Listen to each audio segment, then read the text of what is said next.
खुलुमबाय जों बाहाय मिथिंगानि बिफां लाइफां सेवग्रा बुस्थुफोरखौ बाहाय हाखर बानायनानै बाहाय गारफैयो आरो बाहाय उनावहाय हासार जायो बेखौनो जोङो जोंनि फरायसालिनि बिबारबारि गार्डेनफोराव बाहायो दा बेखौ जोङो जावनानै देखायसिगोन दे जावनानै देखायदो दे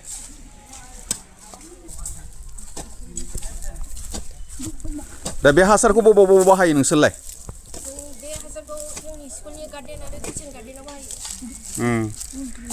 बेसे गोबाव नांगौ बेखौ बानायनोलाय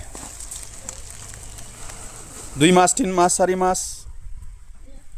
3 माससो जाबाय सोफादो नोंसाबो दे माबादो नायफादो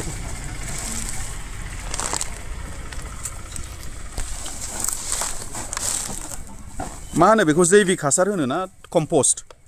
ना कम्पस्ट अर्गेनिक हासार बानायदों फरायसाफोरा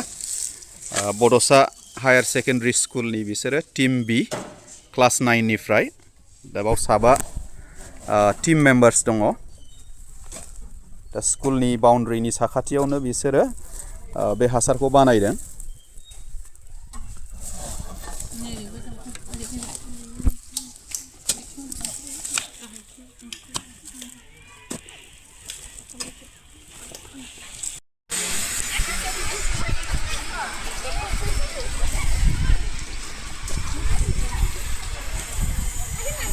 दे